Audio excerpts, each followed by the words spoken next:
Okay, I think we'll just get started, um, and people can continue to join us. So just hello, everyone, and really welcome from Women Transforming Cities International Society and our partners for this event, who are the City of Vancouver Equity Office, NDI Iraq, Lectiu Punt, and the Seoul Foundation of Women and Family. So we're really, really excited to be able to do this event today. My name is Joy Masahara, and I'm speaking to you today from the unceded ancestral territory of the Musqueam, Squamish, and Tsleil-Waututh peoples.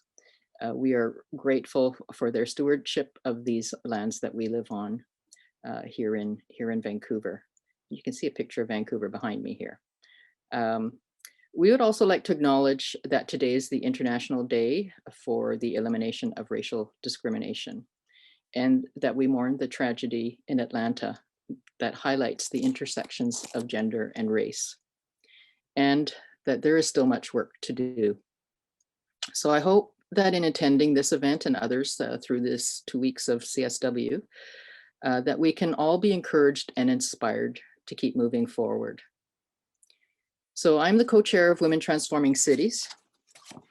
We're a nonprofit organization in Vancouver, Canada, and our mission is to transform cities into places that work for all people by empowering self-identified women and girls in all their diversity through community engagement, inclusive policies, and equitable representation. So we focus on using a feminist intersectional approach to create women-friendly cities. And we credit Kimberly Crenshaw, of course, for her development of intersectionality. So I'm going to share my screen. Hopefully this will work. Here we are.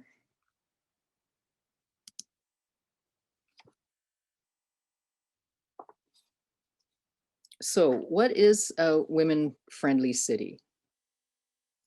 Many focus on public safety when we say women-friendly, but really we want to look at it a little more holistically.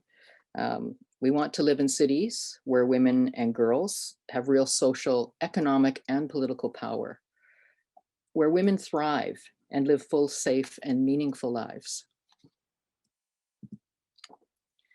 So when we say we make a city women-friendly, that doesn't mean it has to be unfriendly for everyone else. What we really want to say is that, historically women have been excluded from city building, and there are still significant gender gaps. And we know that this has been really highlighted by COVID-19. So improving these gaps can improve cities for everyone. And we should really all want to live in women-friendly cities. So what is the Women-Friendly Cities Challenge? Well, this is a project of Women Transforming Cities that was conceptualized at UN Habitat 3 in 2016 in Quito, Ecuador, with several of our partners, some of whom are here today. And we launched it as a website in 2018 at the World Urban Forum in Kuala Lumpur. So what this is really, we're hoping it's still in development, but we want it to be an international collaborative library of wise practices. And what we mean by a wise practice is really, it might be a policy or a program, an initiative, a grassroots initiative, anything that really may lead to an equitable and sustainable living environment. We use this term wise practice that was put forward by an Indigenous scholar, because instead of best practice, because we know that what works in one location and culture may not be best in another. So we like to use this term wise practice. And in the case of this sort of online library, we are looking in particular for practices that use a gendered intersectional approach to cities. Wise practices can evolve over time and are locally situated, as I mentioned. So on the website, we have come up with several categories that we place the WISE practices under. And these are some of them. There's actually 16 in total. I just couldn't fit them all onto one, one picture. So you can see there's things like governance and leadership, economic security, transportation, Indigenous peoples, etc. These are all categories that we put the WISE practices under. And with each category, we've created goals, and the goals are linked to international documents such as the New Urban Agenda, which was the outcome document for Habitat 3, the Sustainable Development Goals, and CEDA. So we've sort of put these documents together, created goals for each of the categories that relate to certain sections of those documents.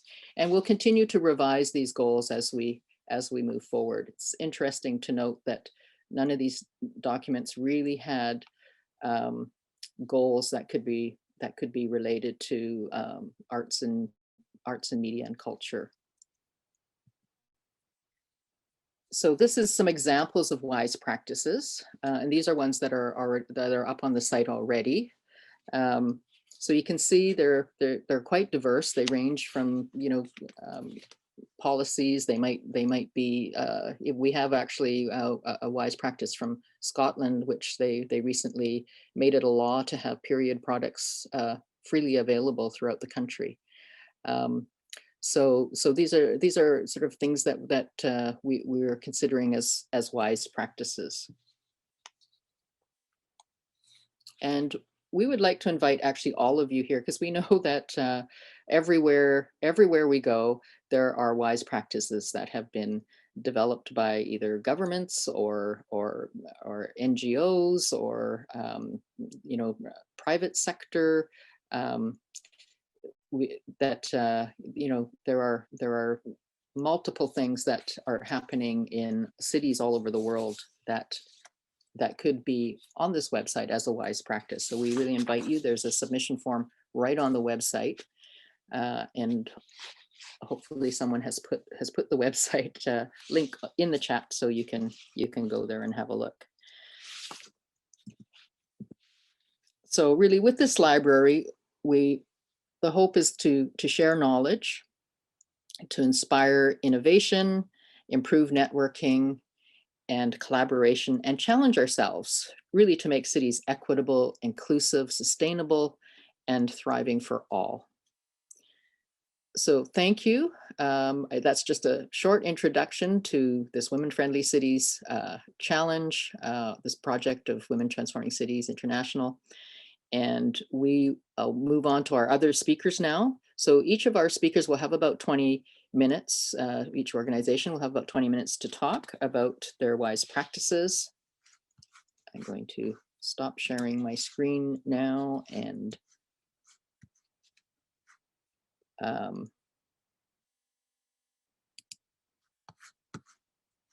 our Iraq friends here now? Yes, I'm here. Hi, Joy. Hi, everyone. Okay, great. Thank you. Yes. Thank you. Okay, so I'll just introduce. I'd like you to introduce from Iraq, our friends from Iraq. We have from the National Democratic Institute, Sabrina Wallet, and Leila Mahmoud Salih Al Arabi. So I'll hand it over to you, Sabrina. You can introduce yourself a little bit. Thank you. I need to share my PowerPoint though. Yes. Is that possible? I will be made co-host, or yeah? Yes, you should be able to do. Okay, great. So hi everyone. My name is Sabrina, and I'm from National Democratic Institute. I'm based in Abril, but currently in Baghdad for a few days. I'm very happy to be with you. Also today with Leila from the province of Ninewa, we will discuss a little bit the projects that were implemented by our women's advisory boards. So I will project my screen. Just a second. Here you go. I hope that you can see. So I will talk to you about the Women's Advisory Boards program that I'm managing. So it's funded by the Canadian government. It's a 3-year program. And the objective of this program is to increase women's roles in local governance. And how we have been doing this through the establishment of 3 women's advisory boards. I will talk to you a little bit about the implementation areas. So yeah, we have been implementing 5 women's advisory boards from September 2019. We started with about 80 women and now we have about 65 women. So the areas of implementation, here you have a map of Iraq. So we have an advisory board in Anbar, the big province you see on the left, in Diyala, which is more like at the east center. We have in Kirkuk, in green. I don't know if you see, it's a little bit more at the north, in Ninewa, and also Salahadin. So all those provinces used to be under ISIS occupation. So they are the liberated area. So more on the WABs, they are independent, they're not affiliated to any political parties. We have members from different backgrounds, from different components, because we have some provinces that are very diverse, for instance, Kirkuk and Ninewa. So we have Yazidi, Turkmen, Sunni Arab, Shia Arab, Kurds, of course. So we really have a variety of women. And what is the objective of those WABs? It's for the members to become advisors on gender-related matters to their local authorities. And they are also supported by partner organizations on the ground. So what we do with those WABs, we build their capacity on different topics, communications, team building, group dynamics, facilitation skills. We also help them to develop their bylaws, code of conducts, and we really look at all the materials that had been developed by the Women's Advisory Committee of Vancouver. So it was very helpful for us to develop those instrumental documents. We also train them on local governance in Iraq, community outreach, community mobilization, project management, gender analysis, gender-sensitive policy making, and we're about to help them more with their media relation. So they are meeting on a monthly meeting to really discuss the issues that are affecting their communities, and we also train them to implement gender-sensitive local initiatives on the ground. We also commissioned local consultancy firms to conduct public opinion research, so we can really provide information to the WABs so that like the gender-sensitive project they will be implementing will be based on this information that will reinforce what they know already. But it's just like to have authoritative information on the priority issues on the ground in their provinces. So we have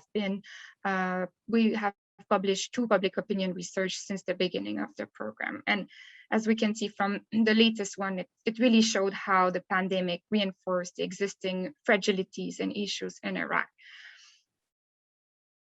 I'm going to talk to you about the WAB local initiative. So since the establishment of the WABs, they have been implementing 10 local initiatives, but today we will only present 3. So I will start with one local initiative implemented in Fallujah.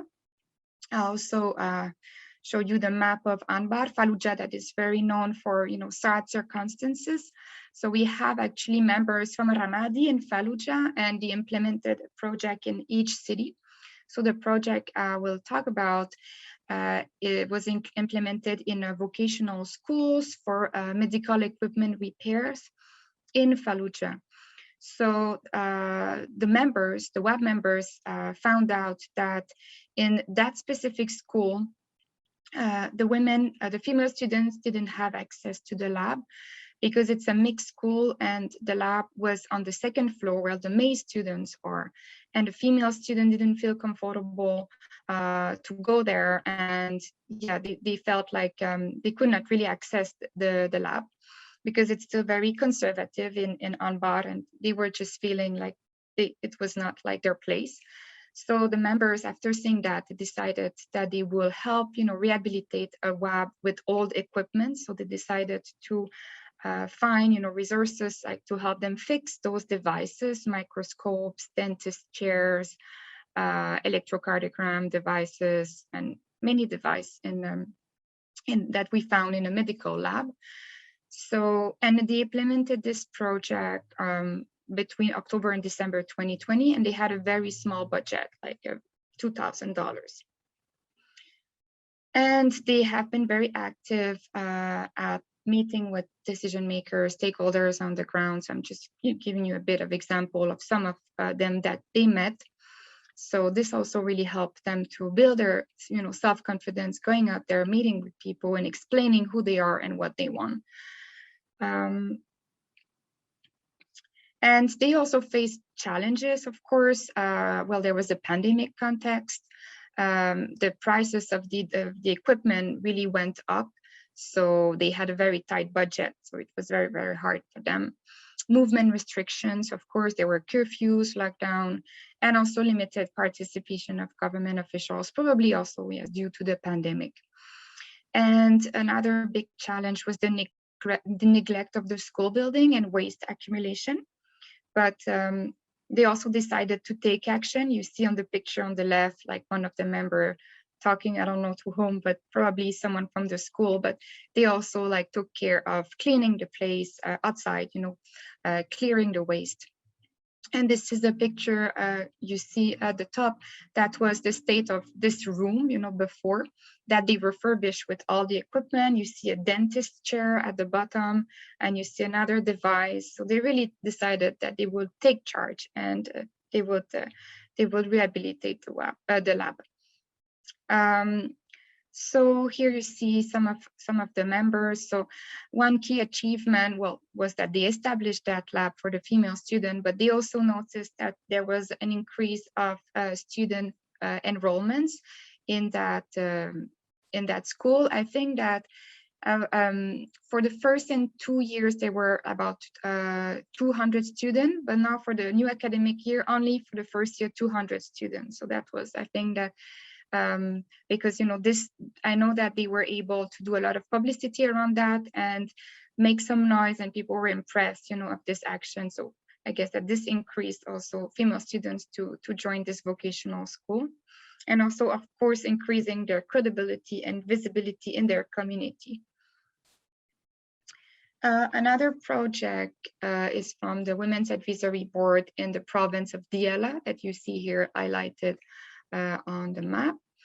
So the WAD members of Diyala decided that they would focus on sub-district of Jawlala in the Diyala province, and that they would rehabilitate a park that had suffered severe neglect, and it was compounded by ISIS occupation between 2014-2017.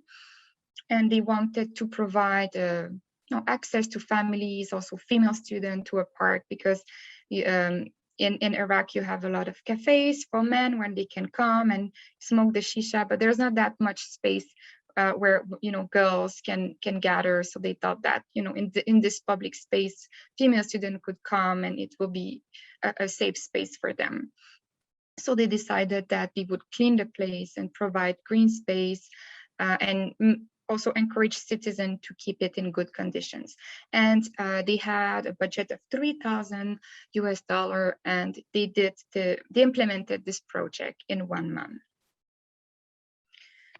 Again, how, of course, the key or step was to obtain buy-in from the local authorities. So here you see the women who went to visit like government officials, mostly from the municipality of Jawlala. And so they did, a lot. They organized a lot of meetings, so to get all the approvals. They also had teams of volunteers to help them, help with the work. And they also conducted awareness raising sessions with those groups on the importance of a clean environment and the impact also on health. So yeah, those are some pictures that we can see from those awareness sessions. Some challenges, of course, COVID-19 and limited participation of government officials. I mean, some members would also have a bit of difficulty to commute there, and of course, security situation, because there's still a lot of instability in that part of Iraq, especially around the Jawlala sub-district. So it was a bit tense at times. So this is also an important factor that women need to take into consideration in many parts of Iraq. So here we see some, work in progress, the women in action, and also some volunteers. They, clean up the place, they plant trees, they also put, bins. So they work very hard to make it happen.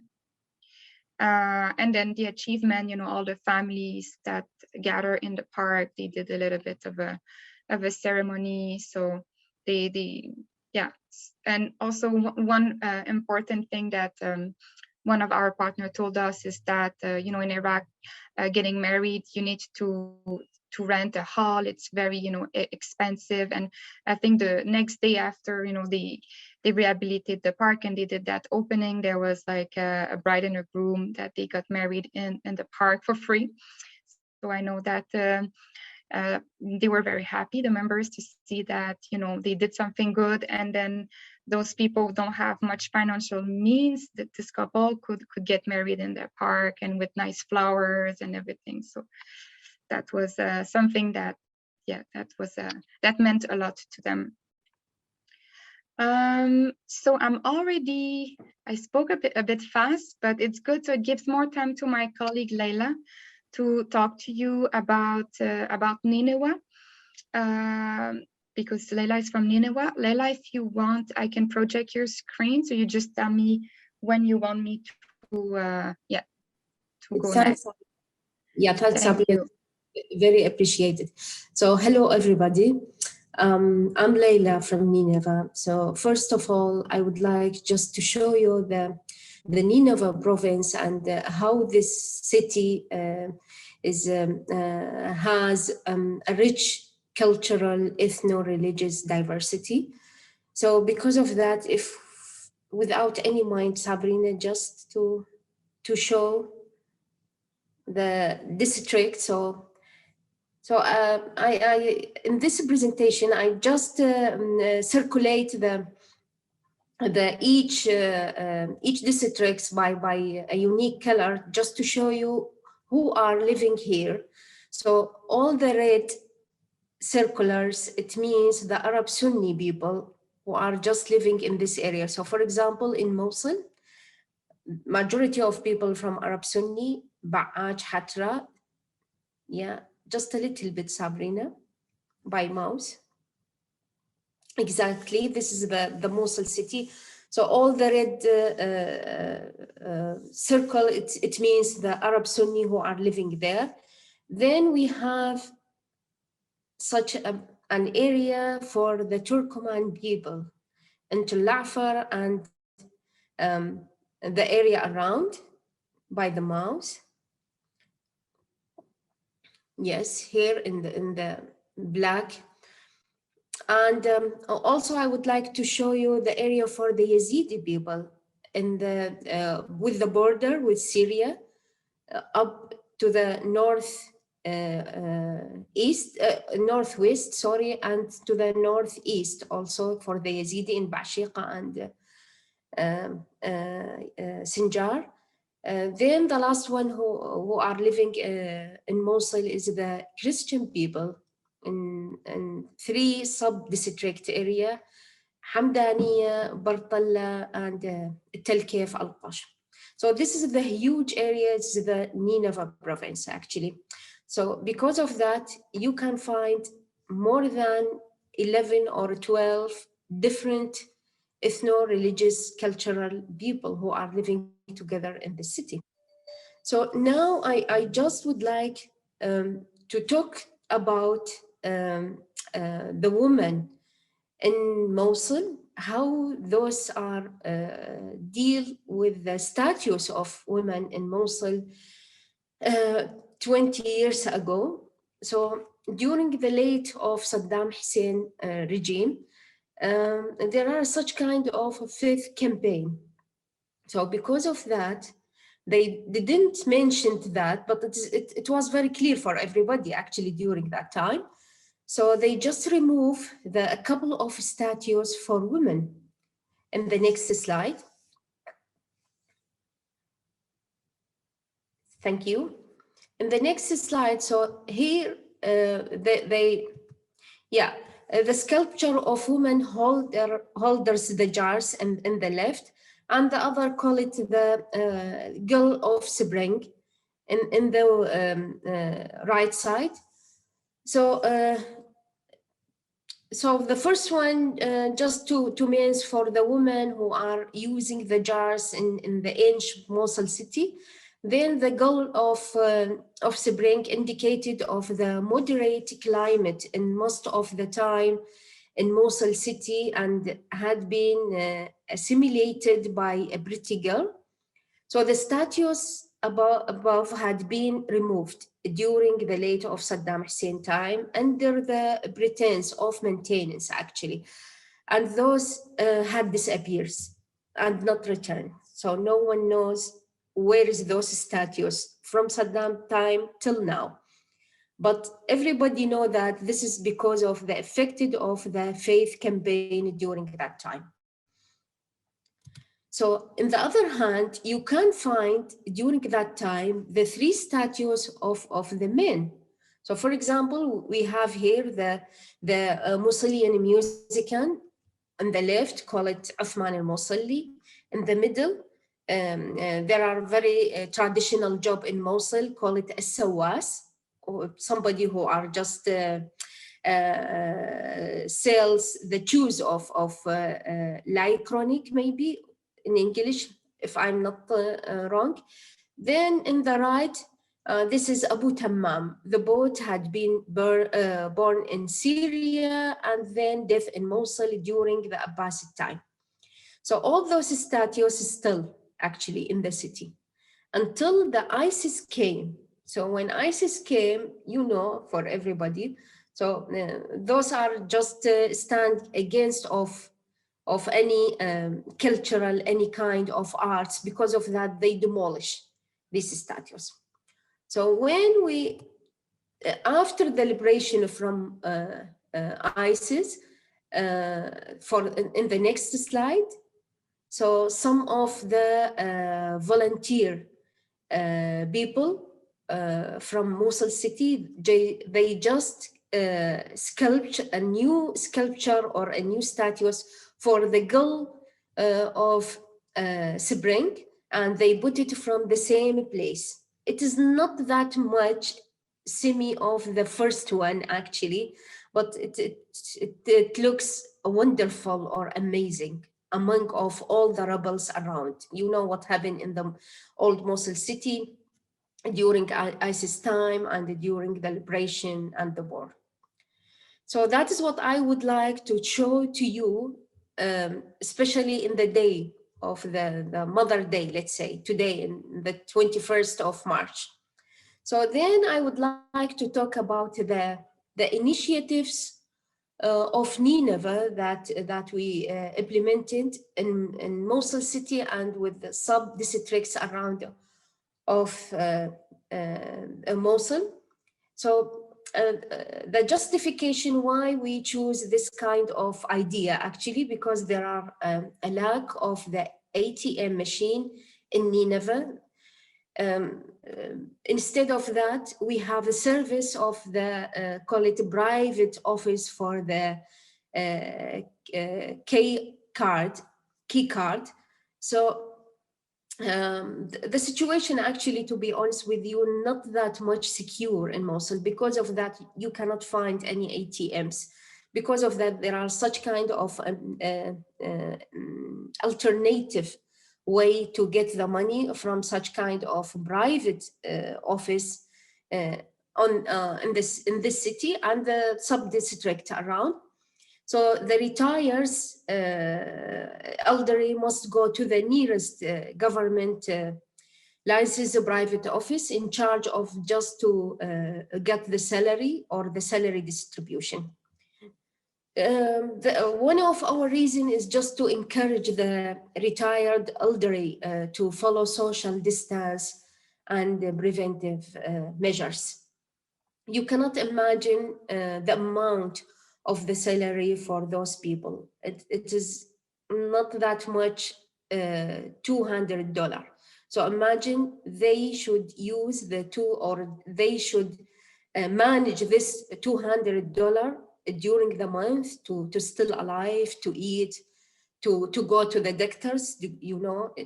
In this kind of sort of this age, they need to just to do such kind of check, at least one monthly. So most of the time it cannot cover the daily life. So because of that, they didn't think about the preventive measures during the pandemic. So in the next slide, so how we do our initiatives implementation. We just nominate 5 private office in charge of the salary distribution. We just depends on the geographical distribution was taking in our consideration to include the most popular area in the city, because we are targeted the most vulnerable, let's say, groups in this city. Because of that, the popular neighborhood will be our targeted. The distribution was in this way: 2 offices in Mosul, in addition of more 3 sub-districts area around of Mosul, most of them for the minorities. So agreement first of all, we just do such kind of agreement with the office's manager or owner, let's say, about the procedures. The procedures is to allow us to just to use the social distance of floor stickers on the ground, and put a hand sanitizer pump in front of the office. Was placed at the entrance, let's say, at the entrance of this office, to be available for the retirees.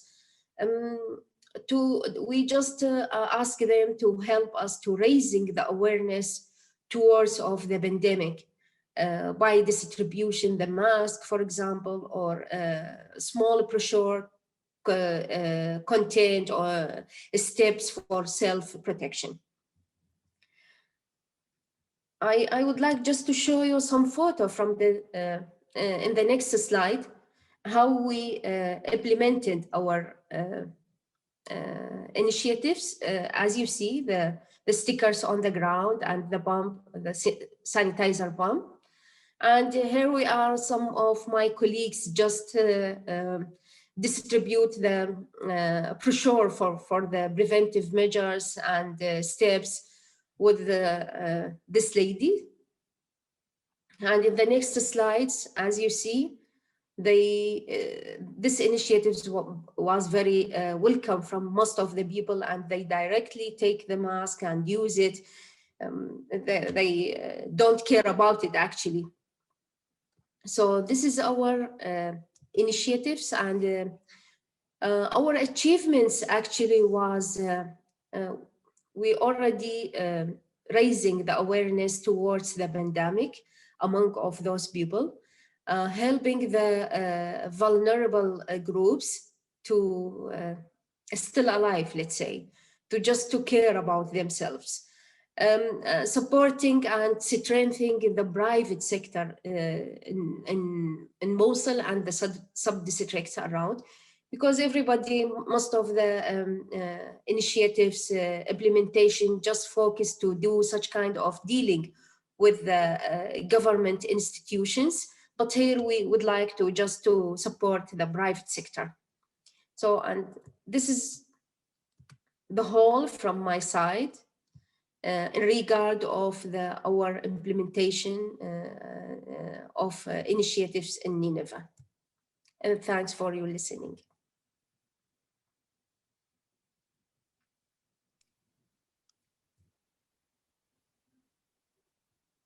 So Sabrina, do you want to unshare the screen? Just like to thank both of you for being with us. I know it's very late. I think it's 1 in the morning right now where you are. So just thank you for the really, really amazing projects and initiatives that are going on there. I want to move us along though, so we have time later on for questions. So you can either put them in the chat now or save them for later, but we will move on to our next speaker, who is Sarah from Barcelona, and I'll let her introduce herself as well. Hello, everybody, and thank you so much for inviting me. For me, it's an honor to share this private room with all of you and with women who are working worldwide in very different contexts and diverse contexts towards transforming our cities for making them better for women. So I'm going to share my screen and I'm going to present the work that I'm conducting with a nonprofit cooperative organization based in Barcelona, Spain, and the work that we do on feminist urban planning. So I'm a sociologist and an urban planner, and I work with lectiu, which is this nonprofit organization that has more than 15 years of experience rethinking spaces from people's everyday life and for a feminist transformation. We have worked in more than 120 cities and towns, mostly in Catalonia and Spain, but we have also conducted work in different cities in Latin America and in other regions of the world. We are a team of five founding members and then some collaborators. And basically we work in different projects of urban planning and different topics from housing, mobility, safety, women's safety, public space, facilities, and doing a lot of community engagement and also trying to do some actual transformation in the spaces. We work for municipalities, but we also work for universities, and we work also in collaboration with other nonprofit organizations. So what I'm going to present today is like our perspective to how we address our work from an intersectional feminist perspective, try to share with you our view of how like integrating a participatory perspective is essential to implement a feminist perspective. And then if I have time, I'll share with you 4 examples of projects that we have conducted over these years. So for us, working from a feminist and intersectional feminist urban planning perspectives means to reach 3 objectives. One is to change the priorities that cities and urban planning has had historically, to place people's everyday life and care at the center of urban decisions. And for that, we apply the paradigm of the city of care, and I'll explain a little bit more about that in a second.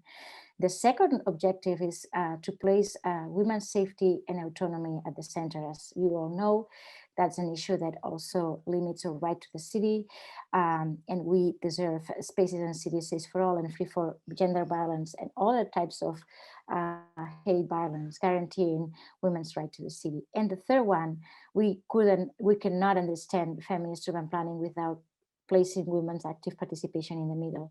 So we believe that changes and transformation should be based on women's everyday life experiences and acknowledging and making visible their knowledge and expertise. So going a little bit more in detail. So one that's in place in everyday life at the center, and also like using the city of care as a paradigm. So we live in cities that still continue placing the productive sphere and all that is related with the paid economy and the paid jobs and employment at the middle, from where we move, how are designed the places where we live, and how are designed also the public spaces and the facilities. But the other activities that we develop in the everyday life, such as taking care of others, or either like the activities related of taking care of the community through activism or volunteer, or taking care of ourselves like leisure and self-care, these are oftentimes forgotten in urban planning policies. So basically what we try is to place at the middle, like the paradigm of the city of care, because we understand that everybody in this world needs care to be alive. And we have, of course, that has been more evident in the time of the COVID-19 and the pandemic.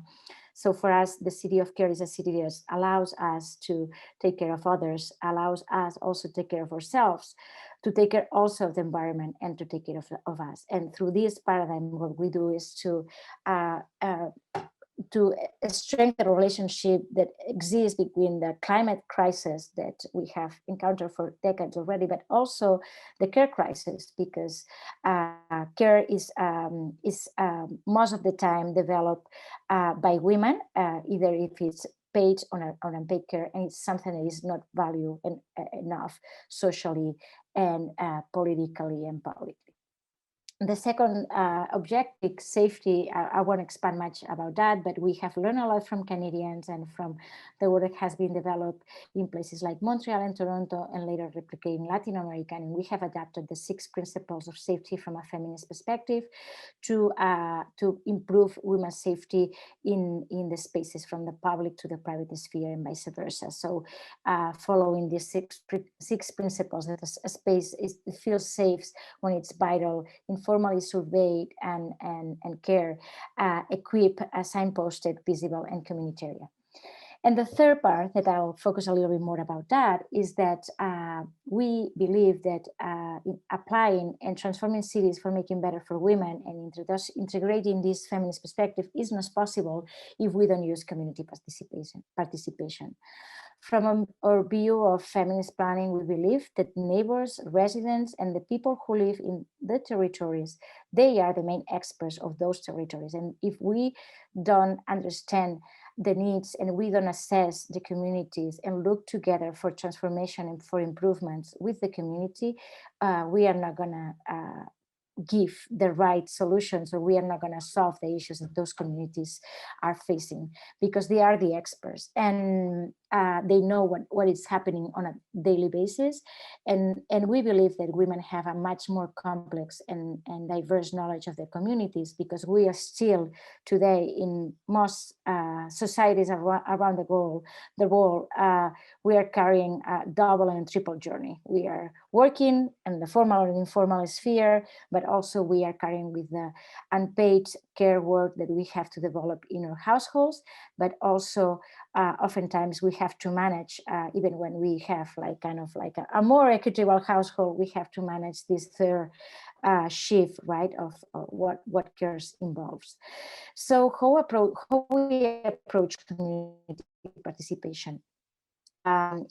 We believe also that community participation can bring us with more qualitative data about communities at different scales. Oftentimes, urban planning and above all mobility decisions are very based on quantitative data and big sets of data that don't look at the different scales and don't look at the scale of communities. So we need participation to get this qualitative data about the everyday, but also the everyday life of people and how care is developed.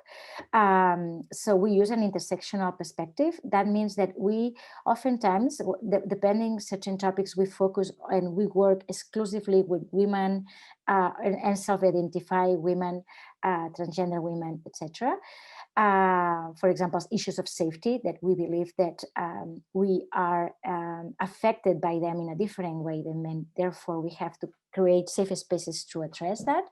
But also when we do participatory processes that are mixed with mixed groups, we use an intersectional feminist lens to make sure that we adapt the process, that we adapt the methods, and that we value and give voice to the different groups depending of their needs and depending of their identities. So usually when we do assessments with the community, we do work with separate groups. We work with children, we work with youth, we work with elders, we work with women's groups exclusively. We work with women, with people, for example, that have disabilities.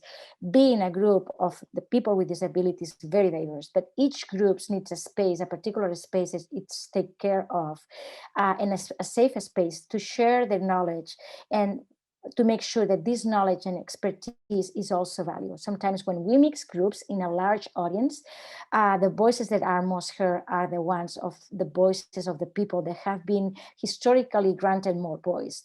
And usually it's white people, white men with a certain privilege that are also very used to speak louder than others. So we need to create spaces, safe spaces for different groups to make sure that all the views and all the needs are included. Also, when we do participatory processes, we put care at the center. It's something that has to be gathered, and also valuing proximity as a quality. So a little bit more in detail. So as I say, any intervention in a community, neighborhood territory has to be done through a participation, because they are the users of the space in which the intervention is going to be carried out. They are the ones that have the greatest knowledge of the area due to their everyday life experience, and also because participation increases the feeling of belonging and the level of satisfaction. And it's a great opportunity to also support the community for self-organizing around a particular issue that it's going to improve their lives. Also, we are very critical about conventional participation and consultation processes that place a huge emphasis on getting consensus. Oftentimes, we are very worried as planners of, okay, we have to get a consensus to see what everybody agrees to do. But this is very dangerous when we think from an intersectional and feminist perspective, because oftentimes consensus, what it makes is diversity invisible. So there are things that we get a consensus about it, but also it's important to make visible those things that we don't agree and that we have different perspectives. Other things that maybe I have not mentioned, think also about the relationships with in the participatory processes and how the things they work and the methods that we use. We have to be very aware about the relationships between men and women and non-binary people, and how the socialization and gender roles and attitudes are also in place when people interact and also are deciding about changes and are contributing to a transformation of a place. And we have to be very aware about that. As I say, we do participation with women, but also with diversity of groups.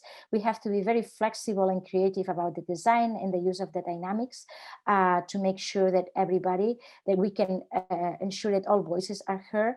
And that means also be aware of the material and the temporal conditions of the workshops, where these workshops takes place, if there are places that feel safe for people, that feel that they are part of their community. The times also, that's things that are very very simple, but the time and the format that we conduct these activities, we have to guarantee adequate spaces and time compatible with reproductive tasks, and of course the space should be accessible for all. And for a correct integration of a feminist perspective in the participatory process, we think that it should be incorporated in all the stages of the cycle, from the assessment of an issue to the thinking together on the new design of that place or that transformation, and also to implement the transformation. So over this year we have developed different participatory and qualitative methods that we believe that, and we have learned from many other women and many other groups over these years. So our will is that to share all the work that we do with other people, also to continue building knowledge and community organizing together. So we have probably different manuals and guides with methods and tools to conduct safety audits, to conduct other participatory processes with women, etc., that are free and downloadable from our website in Spanish and Catalan, and some of them are in English too. So now I'm going to share with you some projects. A couple of them are related with mobility and transportation, and a couple of them are more focused on how we try to address issues of care in the community. So again, also when we look at mobility, we place these three objectives in the mobility field, right? To change priorities, make sure that it inspires in women's sustainable and complex mobility, because that means also to give support to the mobility of care, addressing violence against women and sexual harassment, and moving towards gender equity in the sector and women's participation, because we know that transportation is a very male-dominated sector. So I'm going to share like a project that was done top-down from the institution, but came also from a participatory process, which is a gender safety audit that we conducted in the Catalan Railway Company in 4 stations, that we were able to analyze and study the perception, how some elements of the infrastructure of the stations in the different scales, looking at the surrounding of the stations, analyzing the entrance in the lobbies, also the hallways of the elevators and the platforms, how their configuration were affecting the perception, the different perceptions of safety, and particularly women's perceptions of safety. We conducted participatory observation and also with interviews with women workers, and we provided some recommendations. Some of the things that we that definitely of course, like in many cities, stations, one of the main challenges is accessibility. They say they are accessible when they have an elevator, but oftentimes that doesn't mean exactly to be accessible, because the accessibility has to be from when you leave your house until you get to your destination, right? So that entails much more things. But other things that contribute to safety and they contribute also to autonomy, independence, is how, for example, the stations are equipped. We see a lack of spaces or infrastructures of care. For example, in the lobbies and the main entrance of the stations, there is a lack of benches, and benches is a main care infrastructures that everybody needs, not only care infrastructure, but also like a socialization infrastructure. And oftentimes in public transportation infrastructures, they have removed it to avoid a problem, right? Well, and that means don't responding to the everyday life of people and their mobility, or other things like public toilets, for example, which is a women's needs.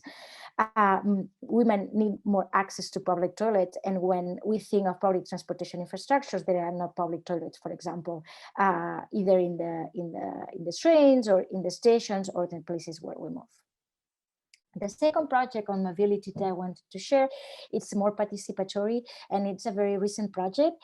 It's a longitudinal study that we have conducted. We started 2 years ago about women's and non-binary people cycling in Barcelona. We realized that the city of Barcelona were increasing the biking infrastructure in the city, but without acknowledging the diversity of people that were potentially using bikes. There was no data gathered, either segregated by gender, about the use of bikes. And through a very small grant that we received from the city, we decided to do the first a study of cycling from a feminist perspective in Barcelona. We did a survey that was answered for more than 500 women and non-binary people in the city. And also we conducted participatory workshops to get more qualitative data about cycling. And we got information not only about women that already cycle, but also about women that don't cycle. And we wanted to know why they didn't cycle. And a lot of the things of cyclists and non-cyclists coincide, and things that also are common in other cities that have bike infrastructures. In general, women are more risk averse, so we need more wider spaces, separated bike lanes to feel safer, to go to our own rhythm, whatever it is. And also we need to address issues such as traffic harassment or sexual harassment in order to feel safe and to be able to bike. And also we need infrastructures that help us to conduct or like diverse and complex mobility that we do. We are in a city like in Barcelona that there are a lot of cyclists, but you don't see much children or much elder people or much people with disability cycling. And that's an indicator that the infrastructure, it still lacks a lot of things. Through that study, we have done some activism to through the lockdown in Barcelona a year ago. The results of the study took us to some organizations to gather signatures for a manifesto for more streets for pedestrians and cyclists in Barcelona from a feminist perspective, because we were seeing that the city were giving responses to the pandemic in a positive way, expanding the spaces for pedestrians and for cyclists, but without thinking what were the needs of those people. So through the results of the study, we presented some recommendations in the manifesto, and we got more than 1,000 people signing to the manifesto, and also some collectives, and we sent it to the City Hall. And the City Hall surprisingly responded us that they wanted to take this issue serious, and they also asked us to do a study and to create a report with recommendations to how they can integrate a feminist perspective in the cycling mobility. That's a project that we have developed in the last 5 months, and we'll have to see how the city integrates the results, but it's very holistic, very with a lot of recommendations in many ways, in the way that we gather data, in infrastructures, in the way that also we communicate about cycling, etc. Finally, to finish, and I think I won't be able to present both projects, but I want to share also a couple of projects of how we want to change the way that we organize care in our cities, in our societies. Worldwide, women are the main caretakers, and we are doing this work for free. And capitalism takes advantage of us in many ways, and that also affects our lives and our health. So we've been working for some years to try to also make visible this care work and remove the burden from the women. And for that, we also have to make things in the city to make care work a collective, a community, and a public responsibility. So last year we presented a proposal for a project, which is to create climate and care shelters in a neighborhood in Barcelona, in collaboration with another institute that does environmental justice research. And we won the March 8th prize for the city of Barcelona. So we are in the process to implement a network of climate and care shelters refugees that we are developing in a participatory way. With women in the neighborhood, and the objective is to create these shelters that can also provide a space of shelter in cases of like extreme heat, for example, in the summer, in a very high dense neighborhood in Barcelona, working class neighborhood, where people maybe don't have the chance to leave the city in the summer to other places that are a little cooler.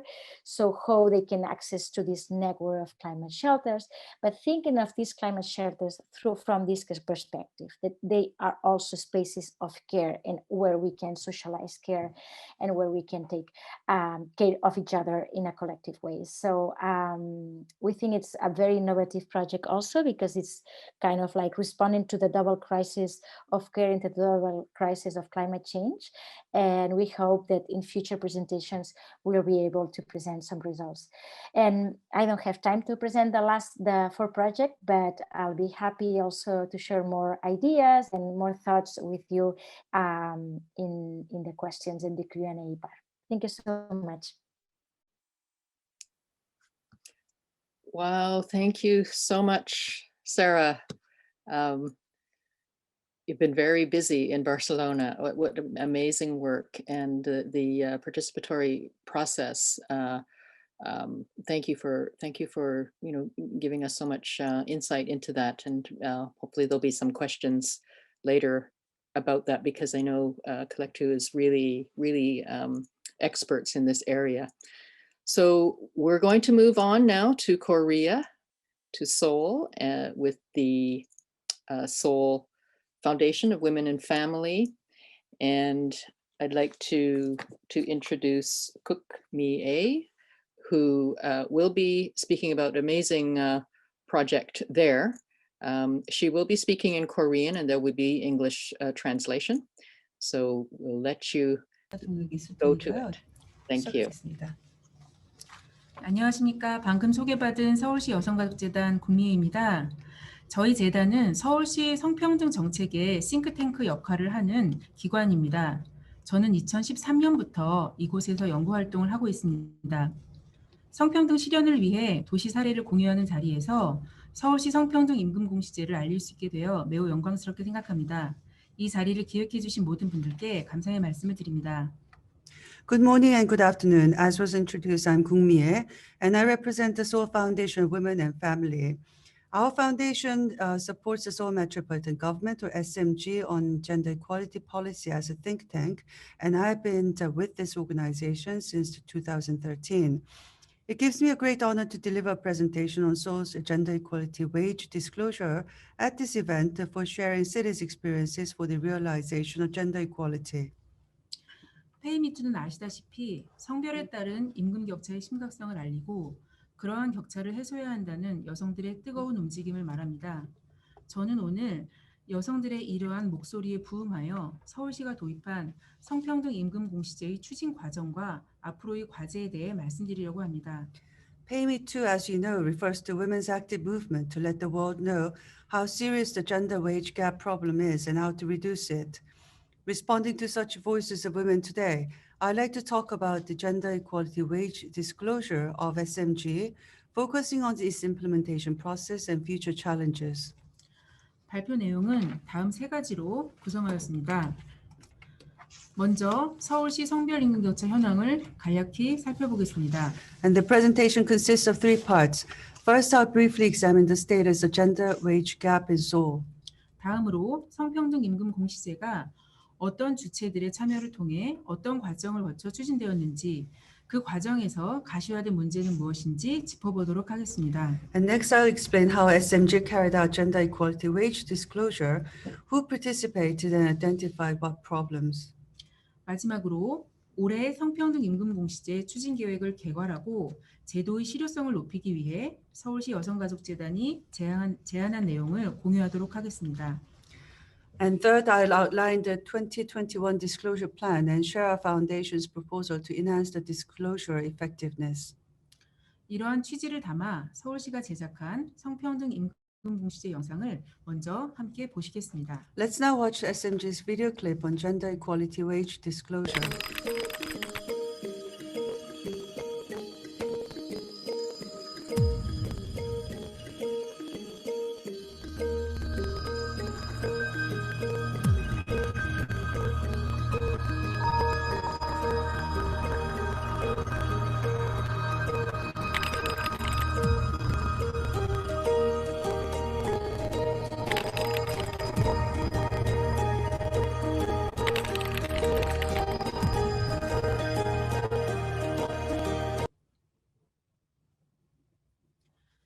영상에서 보셨듯이 한국의 성별 임금 격차는 34.1%로 OECD 국가 평균인 12.9%를 훨씬 웃돕니다.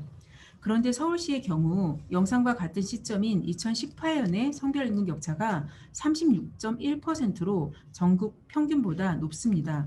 As you just saw, the gender wage gap in Korea is 34.1%, well above the OECD average of 12.9%. However, Seoul's gap in 2018, the year in the video, was 36.1%, which is higher than the national average. 지난 10년간 서울시 여성과 남성의 임금 수준은 화면에 보시는 바와 같이 전반적으로 높아졌습니다. 하지만 성별 임금 격차는 35%에서 37% 사이를 유지하고 있는 상태입니다. The wage level for women and men has increased over the past 10 years, although the gender wage gap continues to hover between 35% and 37%. 다음 그래프는 서울시의 저임금 노동자 비중을 나타낸 것입니다. 지난 5년간 여성과 남성 모두 저임금 노동자가 감소하는 추세인데요. 2018년 기준으로 남성 노동자의 9.6%가 저임금 노동자에 속하는 데 비해 여성 노동자는 27.5%가 저임금 노동자에 해당합니다. And this graph shows the proportion of low-wage workers in Seoul. The number of low-wage workers, both women and men, has been declining over the past 5 years, with 9.6% of male workers belonging to the group as of 2018, compared to 27.5% of female workers. 저임금 노동자는 월 평균 임금이 전체 노동자 중위소득의 3분의 2 미만인 경우를 말하는데요. 2018년 기준 월 147만 원입니다. 같은 해 최저임금이 157만 원, 서울시 생활임금이 192만 원이었다는 점을 고려하면 상당히 낮은 수준입니다. Low-wage workers refer to workers whose average monthly wage is less than 2/3 of the median income of all workers, which is about $1,300 per month as of 2018. The amount is substantively low, considering that the minimum wage in Seoul for the same year is about $1,400 and the living wage is $1,700 per month. 여기서 생활임금은 지방정부가 물가상승률과 가계소득, 가계지출을 종합해서 실제 생활이 가능한 최소 기준을 정한 것인데요. 보통 최저임금보다 20 내지 30% 높게 책정됩니다. 서울시의 생활임금이 월 192만 원인데 여성 노동자 중 27.5%는 중위임금인 147만 원도 받지 못하고 있는 것이니 실제 생활이 가능한 최소 기준에 현저히 미치지 못하는 임금을 받는 여성들은 이보다 훨씬 많다는 것을 알 수 있습니다. Here, the living wage is set by local governments to determine the minimum income necessary for workers to meet their basic needs. It's based on inflation rates, household income, and household spending. Usually, it is set at 20 to 30% higher than the minimum wage. The monthly living wage in Seoul is $1,700, and 27.5% of female workers earn less than the median wage of $1,300. Which shows that a lot more women do not make the minimum income necessary. 이렇게 서울시의 성별 임금 격차가 일정한 범위를 맴돌면서 개선될 기미를 보이지 않고 여성 노동자의 상당수가 저임금군에 속하는 상황에서 서울시는 실질적 성평등 실현을 위해 정책이 달라져야 한다는 요구에 직면합니다. Seoul's gender wage gap is now hovering around at a given range with no signs of improvement, and a large number of female workers belonging to the low wage group. Against this backdrop, SMG needs to undergo policy changes to achieve substantive improvement in gender equality. 기존에는 주부의 취업 지원이나 여성 공무원의 육아휴직 지원을 강조하면서 여성을 배려하는 것에 초점을 맞추었다면 최근으로 오면서는 노동 환경을 바꾸고 성별 격차를 개선하고 정책 추진 체계를 정비하는 내용이 보다 비중 있게 부각됩니다. 가장 최근인 2018년에는 여성이 일하기 좋은 성평등 도시 서울을 정책 비전으로 표방했고 여기에 성별 임금 격차 개선이 주요 전략으로 등장합니다. Previously, the focus was on caring for women by emphasizing support back to work programs for housewives and parental leave for female public servants. And in recent years, Seoul has been focusing more on changing the work environment, improving the gender gap, and revamping its policy implementation program. At the most recent local election held in June 2018, the mayoral candidate presented Seoul, a gender-equal city for women to work in, as his policy vision, and set improving the gender wage gap as a central strategy.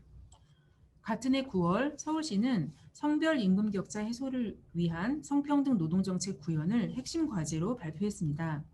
그리고 정책 주관 부서인 성평등 노동팀을 신설했고 법적 근거를 확보하기 위해 서울특별시 성평등 기본조례를 개정했습니다.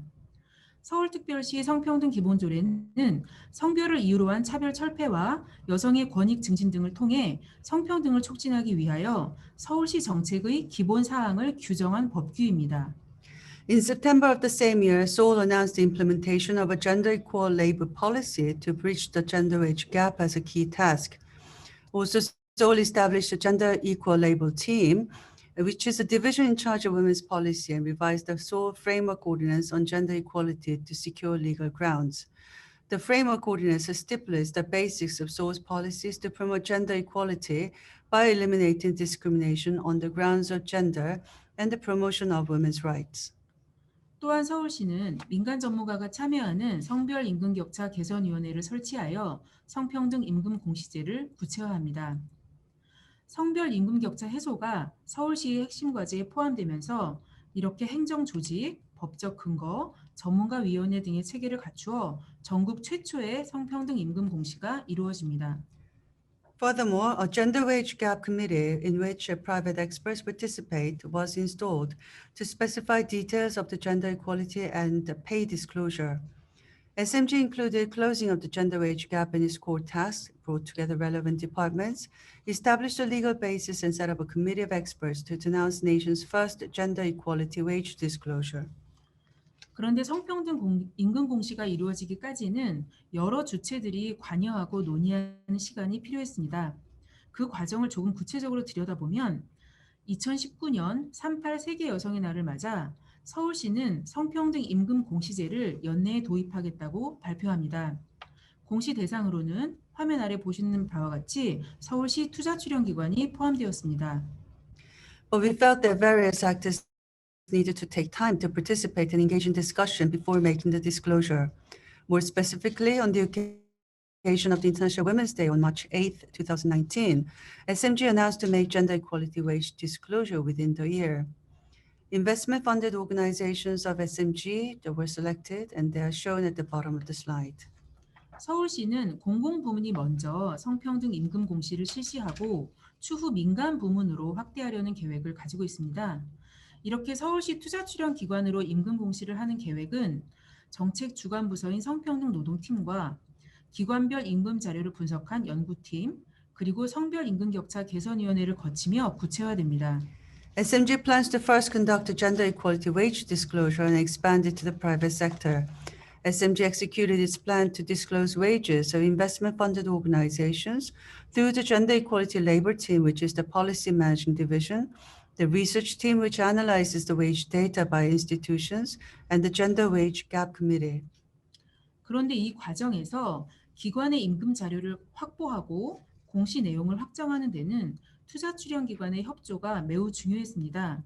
서울시는 당초 기관 노사의 동의와 참여가 중요하다는 전제에서 성평등 임금 공시를 추진했고 노사정이 참여하는 사회적 협약서를 작성하려고 했는데요. 그 부분까지는 결국 성사되지 못했습니다. 여기에는 성별 임금 격차 이슈의 중요성에 대한 인식 차이, 그러한 격차가 초래된 배경에 대한 해석 차이가 중요한 영향을 미쳤습니다. In this process, however, securing the institution's wage data and finalizing the disclosure content was critical in obtaining cooperation from the investment-funded organizations. SMG initially pushed for gender equality wage disclosure, recognizing the importance of the labor management consent and participation.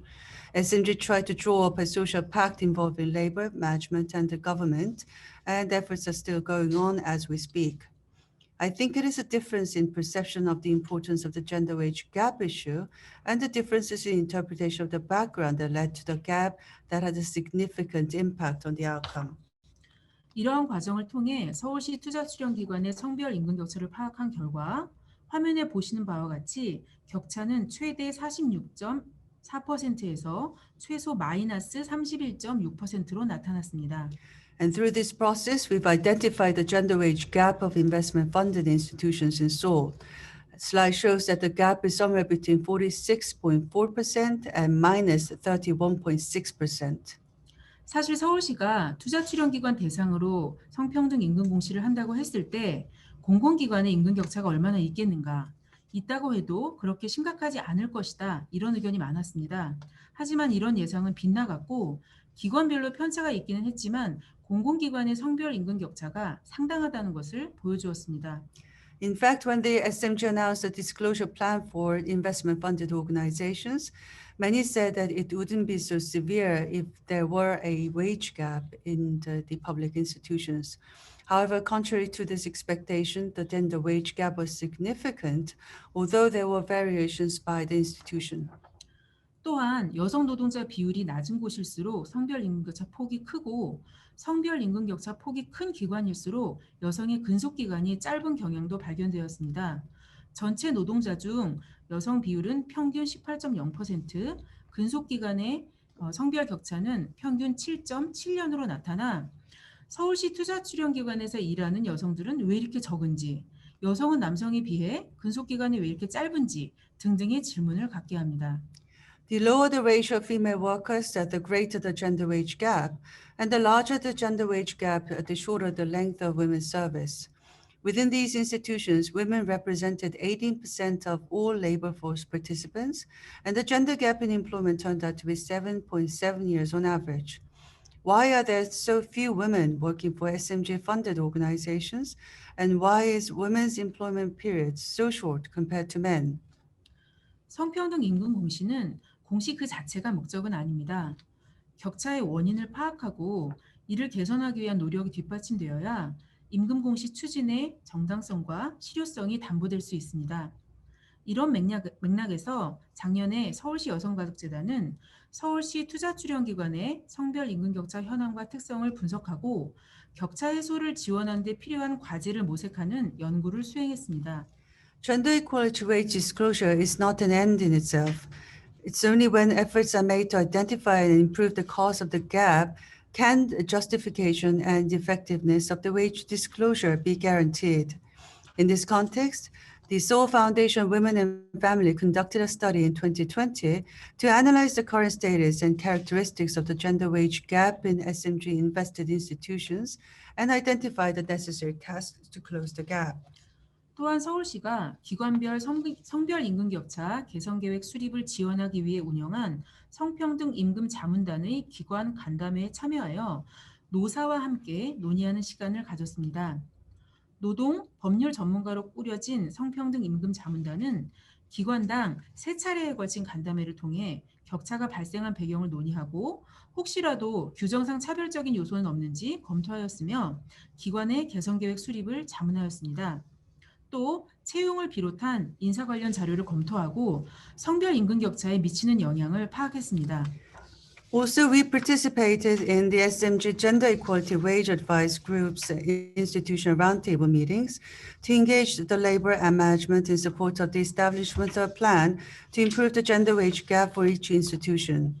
The advisory group was comprised of labor and legal experts, held 3 meetings per institution to discuss how and why the gap was created, reviewed discriminatory elements in in-house regulations, and advised on establishing improvement plans. We also reviewed HR data, including hiring, and identified its impact on the gender wage gap. 이러한 과정을 통해 기관별로 성별 임금격차 개선 계획이 수립되었는데요. 예를 들면 남성이 다수이면서 각종 수당이 지급되는 직무에 여성이 더 많이 진입할 수 있도록 환경을 조성하거나 인사평가 제도의 공정성을 높이기 위해 관리자 교육을 강화하거나 주요 핵심 보직에 여성을 배치하여 관리자로 육성하는 경로를 넓히거나 가족 돌봄 휴가 절차를 개선해서 남녀 모두 필요할 때 사용할 수 있도록 하는 등등의 내용이 도출되었습니다. Through this process, each institution established a strategy to close the gender wage gap. I can give robust examples of this. Institutions vowed to create an environment for more women to take male-centered roles that offered more various allowances. They tried to ensure the fairness of the personal evaluation system by strengthening management training. They also deployed women to key posts to broaden their access to managerial positions. And finally, they improved family care leave procedures to help both women and men use them when necessary. 이러한 개선 계획이 수립된 데는 성별 임금 격차를 야기한 맥락에 대한 분석이 뒷받침되었는데요. 대표적으로 채용 직종에 따라 성별 편중이 나타나는데 각종 수당이 지급되는 직종에 남성이 훨씬 많이 채용되면서 입직 단계에서부터 성별 임금 격차에 영향을 미치고 있다는 점이 확인되었습니다. These improvement plans were backed by an analysis of the context that caused the gender wage gap. Most notably, gender bias is shown according to the job type, and it has been confirmed that a lot more men are employed in jobs where various allowances are paid, which affects widening the gender gap from the hiring stage. 또한 관리자급에 남성이 압도적으로 많습니다. 기관별로 최근 3년에서 10년 사이에 이루어진 승진자 성별 자료에서는 고위직 승진자가 대부분 남성이라는 것이 확인됐습니다. 여기서 짚어야 할 것은 승진 대상자에 여성과 남성이 있었는데 남성이 승진한 것인지 아니면 애초에 승진 대상자에 남성만 있었던 것인지 하는 건데요. 이 부분을 명확히 하기 위해서는 모집단에 대한 자료가 함께 축적되고 검토될 필요가 있습니다. There are also overwhelming numbers of men at the managerial level. According to the gender data by institutions of all promotions made in the last 3 to 10 years, we found that most of the promoted persons for high-ranking positions were men. The question here is whether there were women and men in the promotional candidates, but only men got the actual promotion, or it happened that only men were in the candidate list. For further clarification, more data on the population need to be accumulated and reviewed. 노동시간의 연동에서 성별 임금 격차가 고착화되기도 합니다.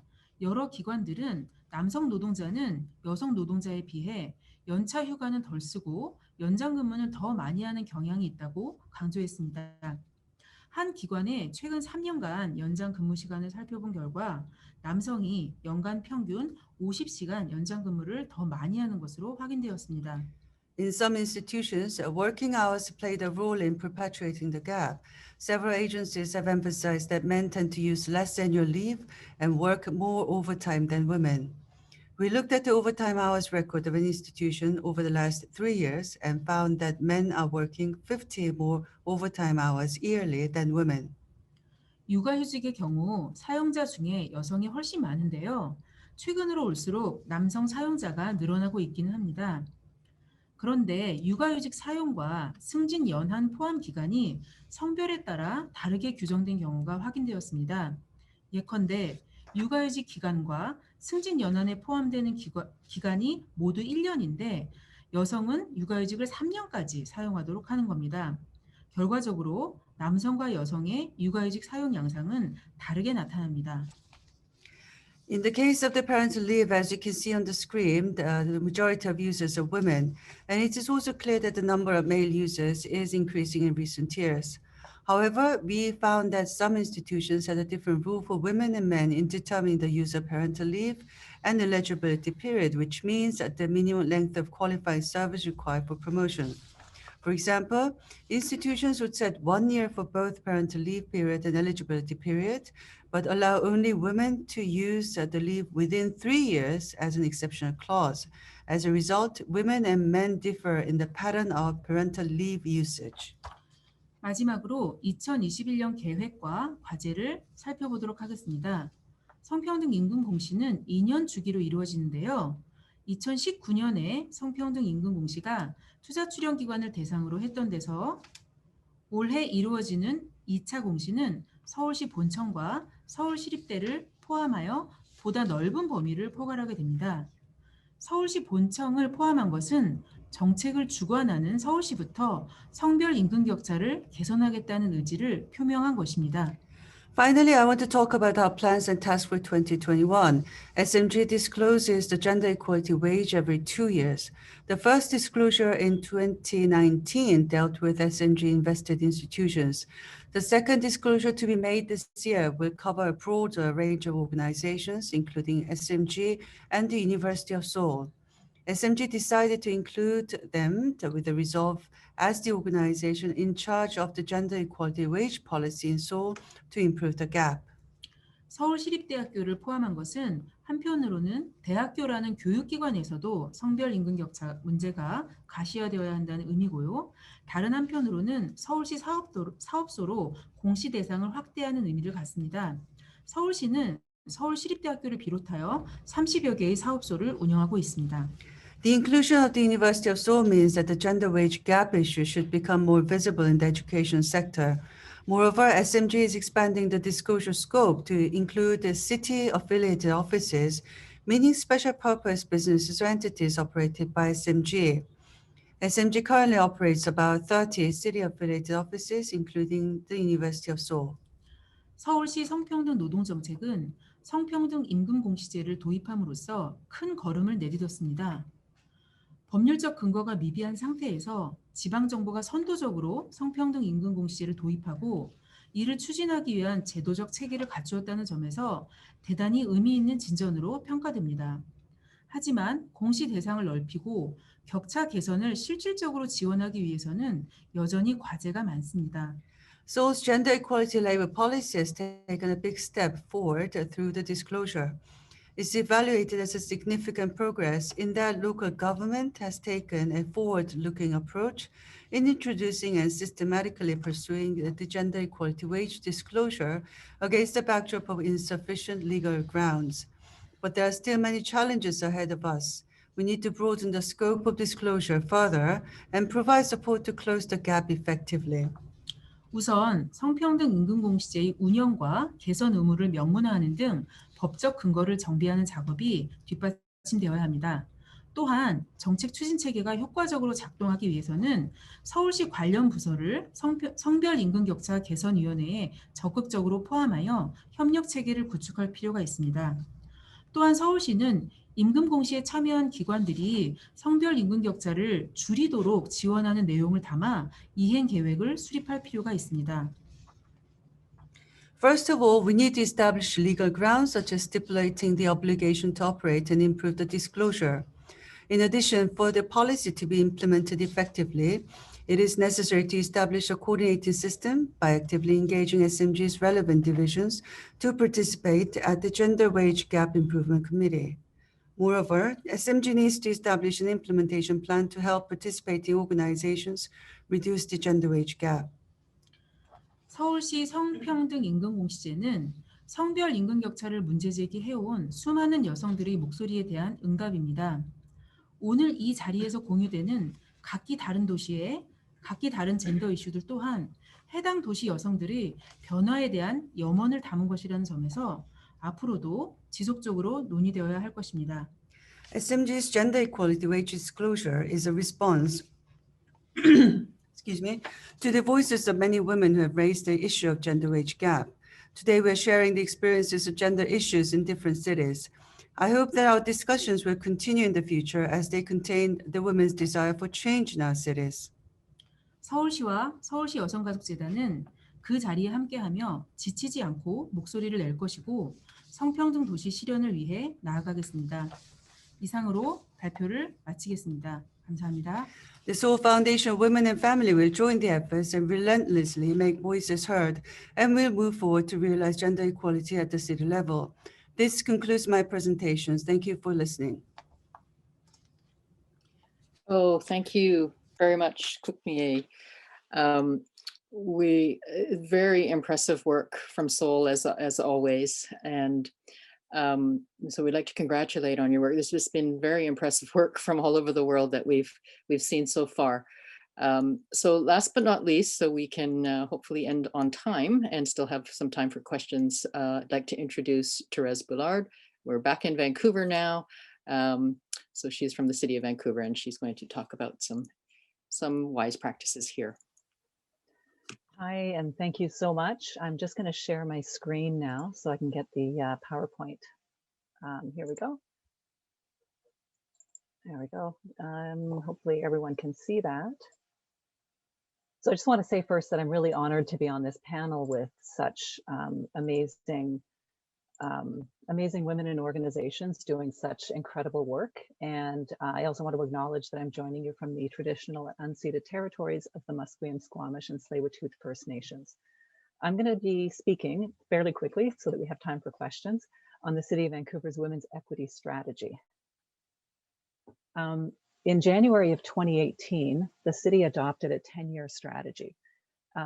The strategy has the vision of making Vancouver a place where all women, and by all we mean through an intersectional lens, have full and all self-identified women have full access to the resources provided in the city and have opportunities to fully participate in the political, economic, cultural, and social life of Vancouver.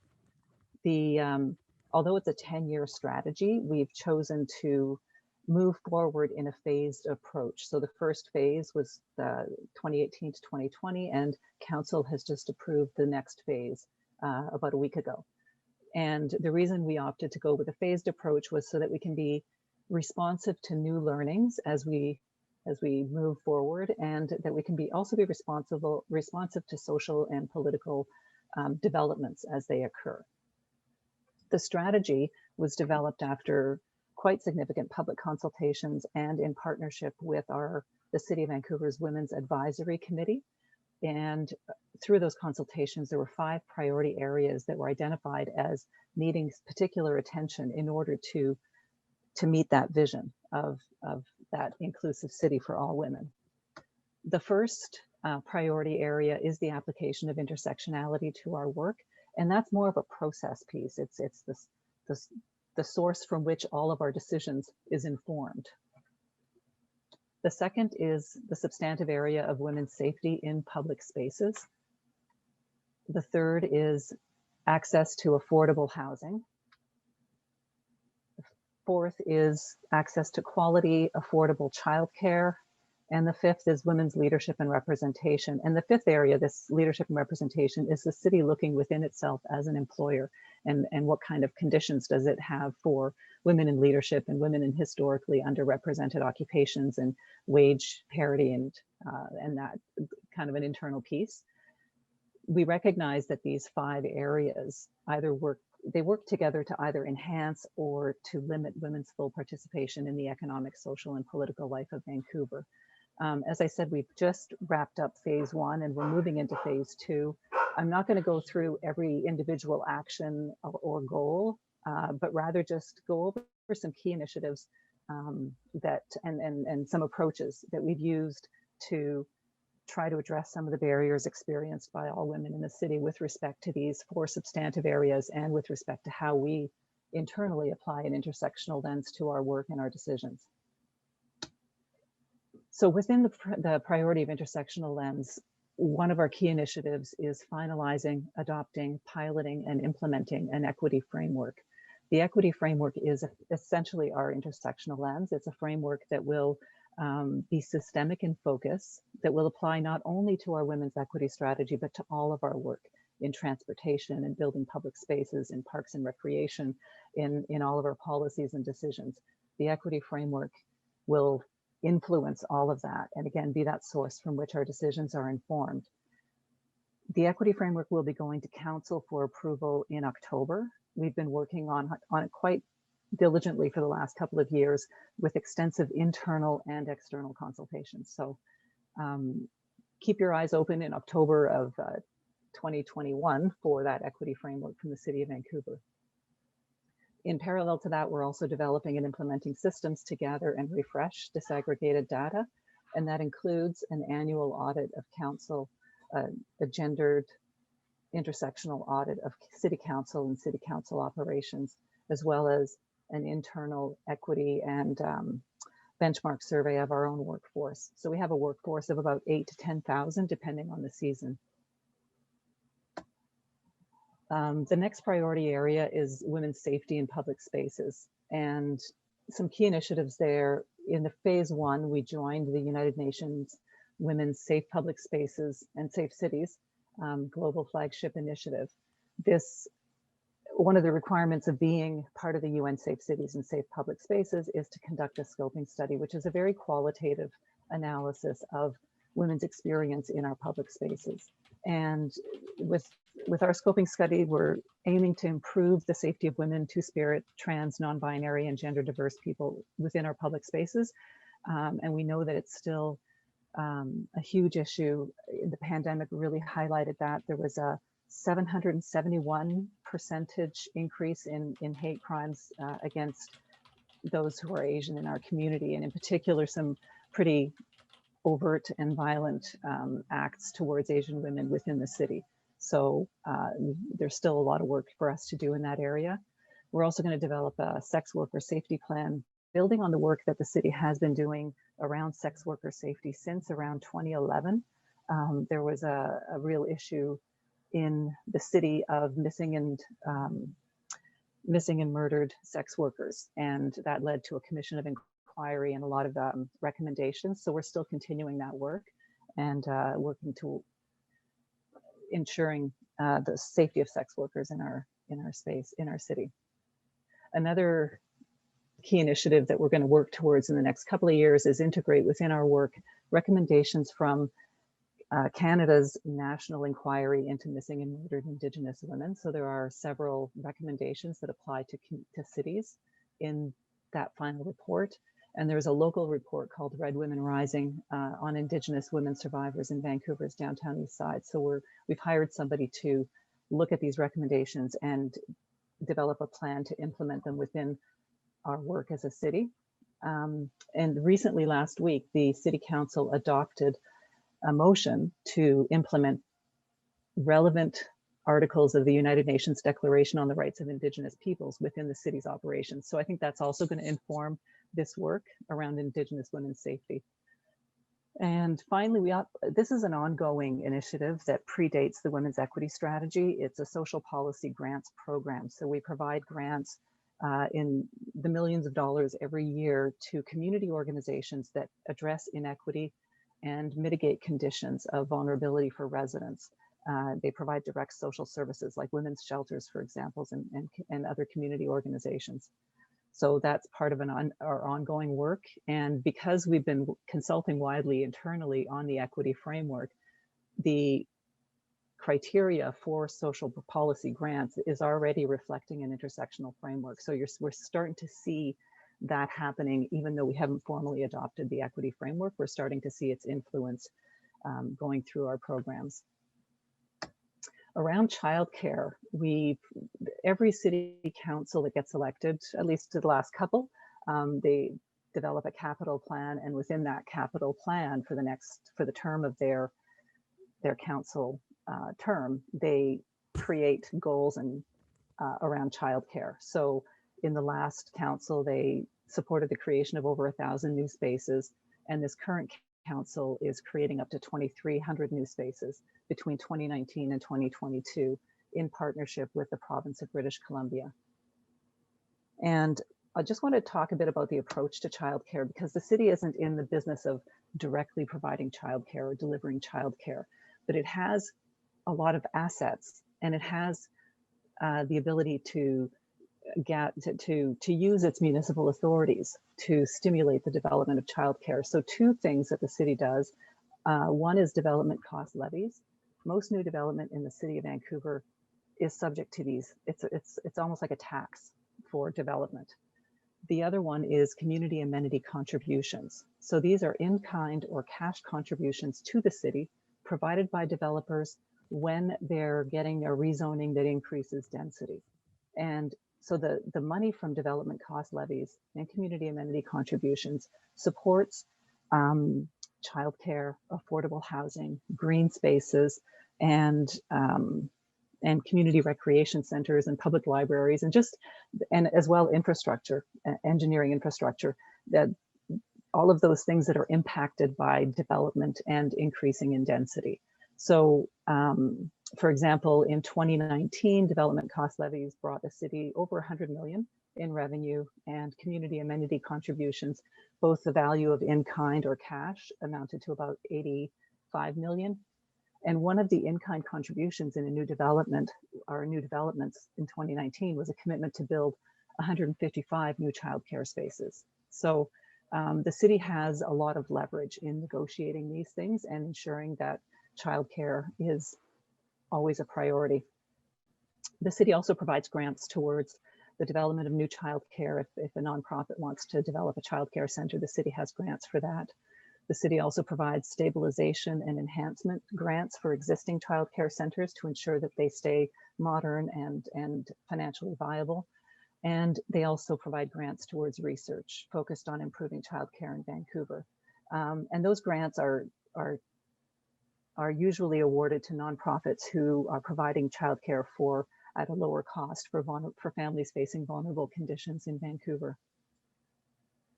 And finally, the approach to childcare relies heavily on partnerships. So I mentioned that the city had an in-kind contribution of 155 childcare spaces. So those belong to the city. The city also has a lot of facilities like community centers and other buildings in which it can create childcare center space, and then it rents those out for a small fee to nonprofit providers so that they can deliver affordable childcare to families in Vancouver.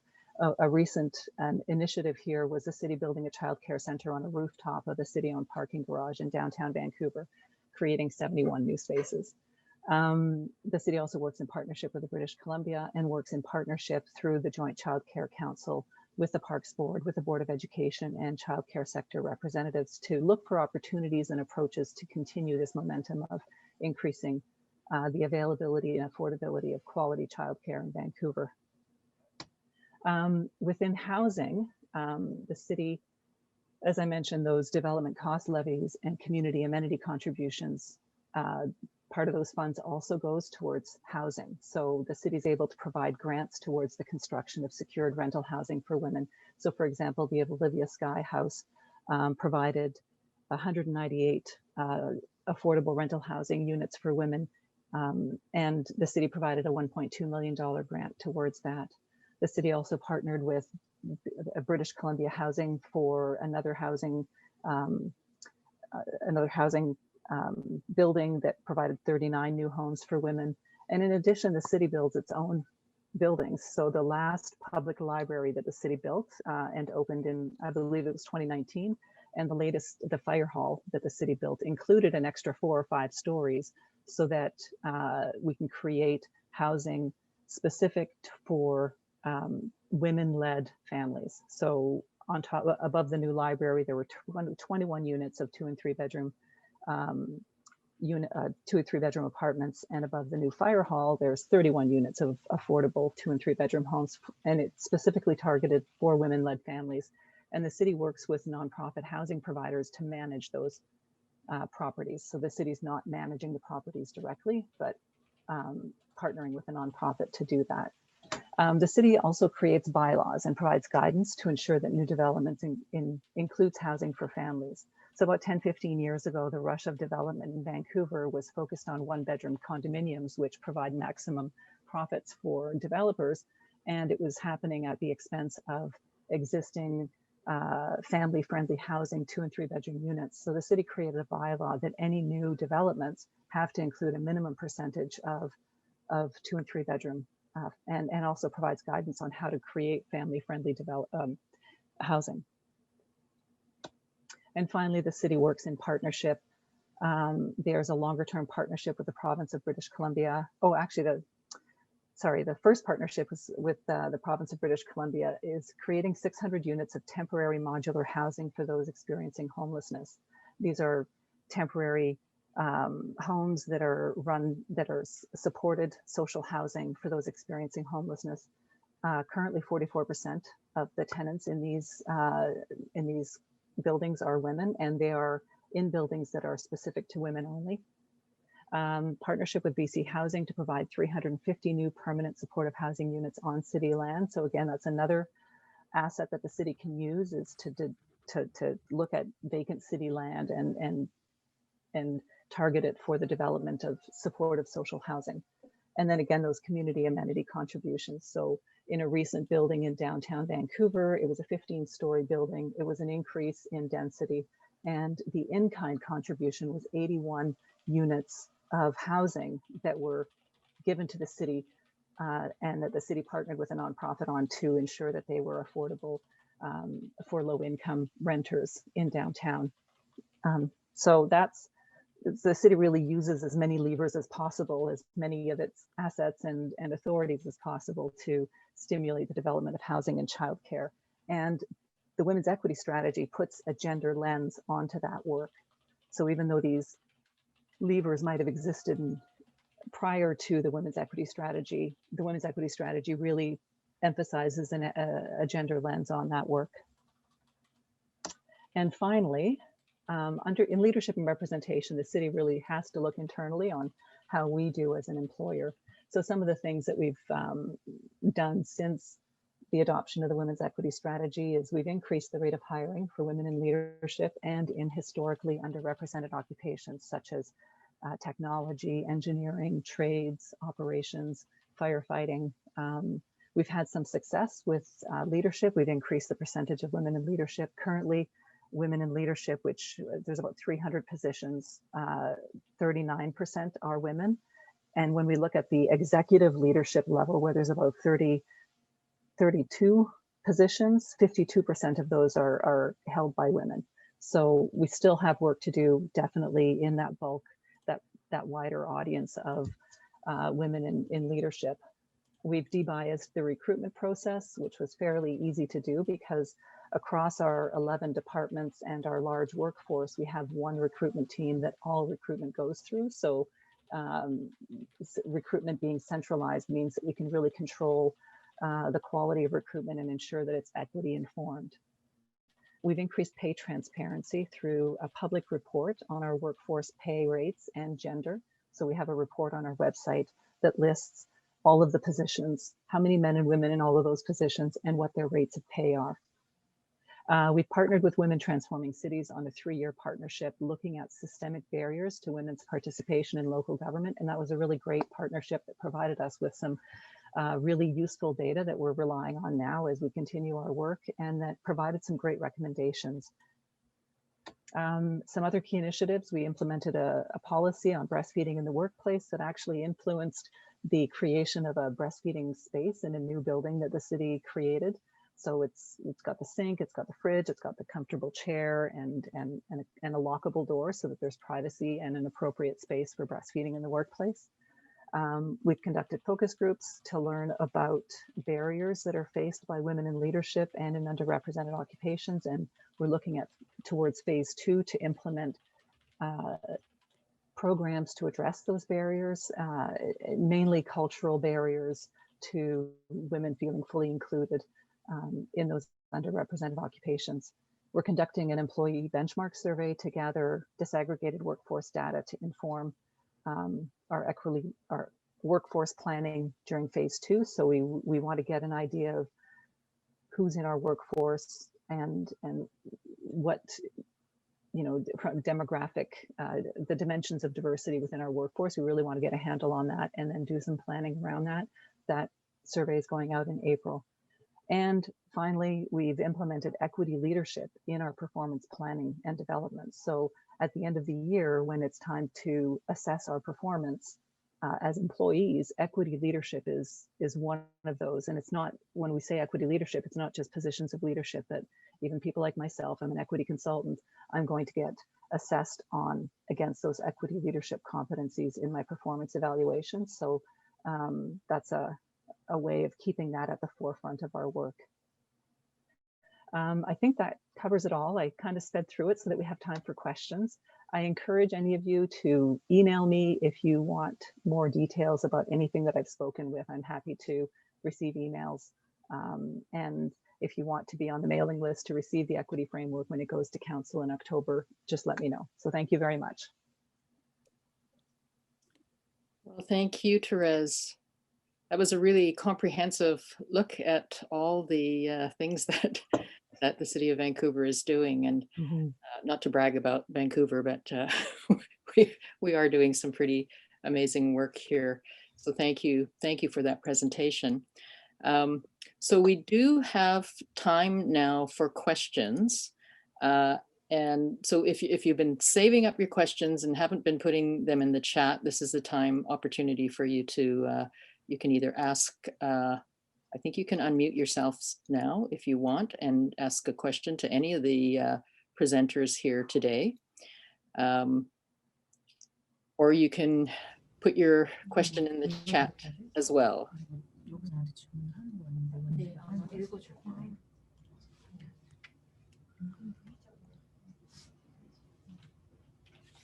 Okay, maybe I'll just start. I know there was a question in the chat for our Iraq colleagues, just about funding and sustainability, and you know, this is you know, there are certainly different challenges in Iraq.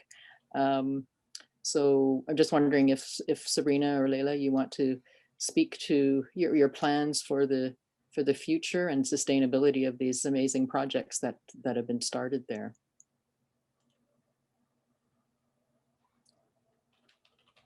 Are Leila and Sabrina still with us? I can't see on my screen. Hi. Yeah. I'm just waiting if Sabrina would like to answer this question, because you know she is the project manager. Yes. But let's see.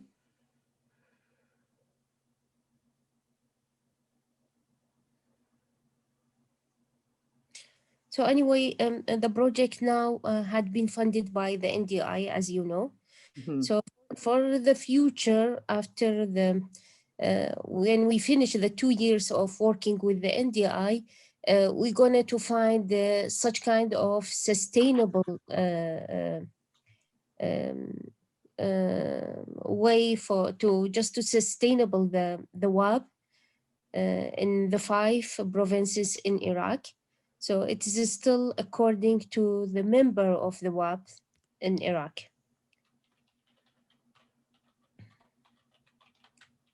Wonderful.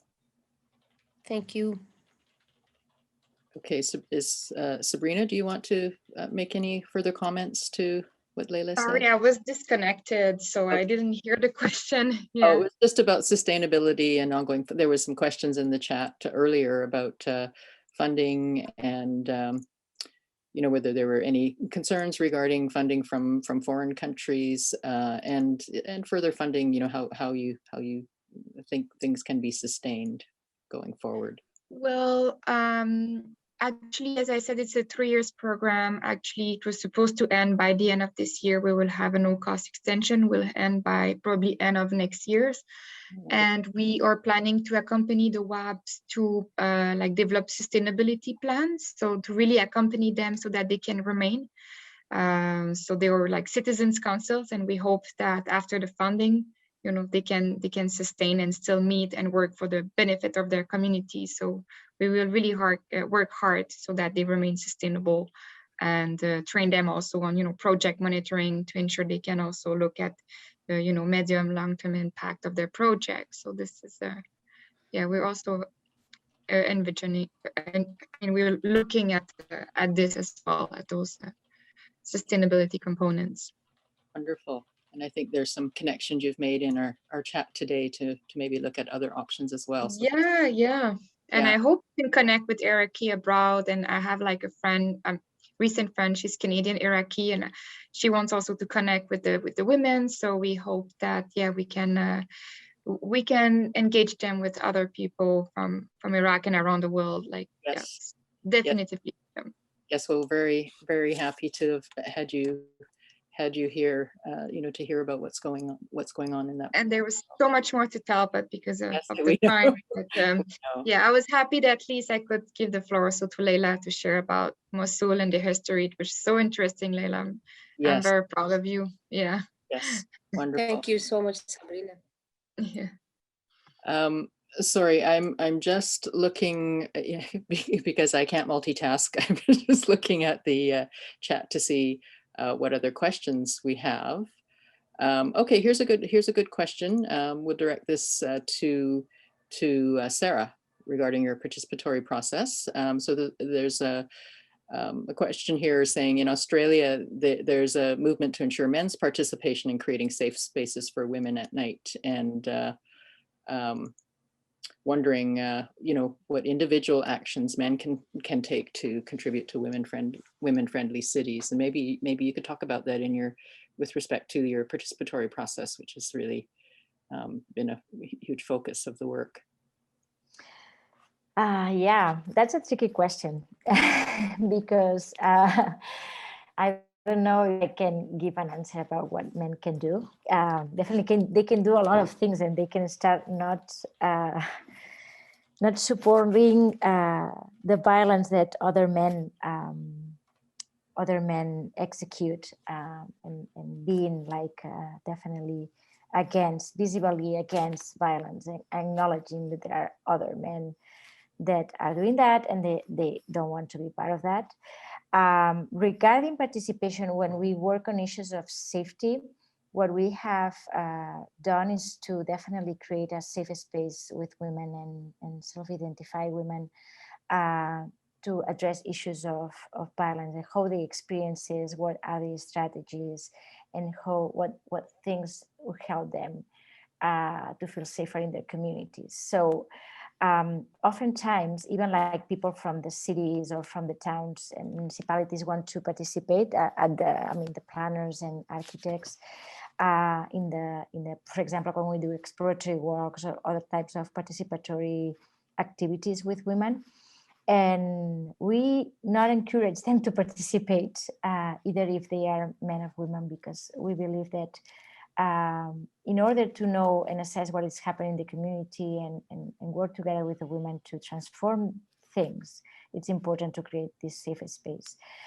So what we do sometimes with other mixed groups is we do capacity building and training. So we can replicate exploratory walks, or we can replicate, for example, other participatory activities but separately from the women that are trying to change things, to respect the civic space. And then we do capacity building with, for example, municipal staff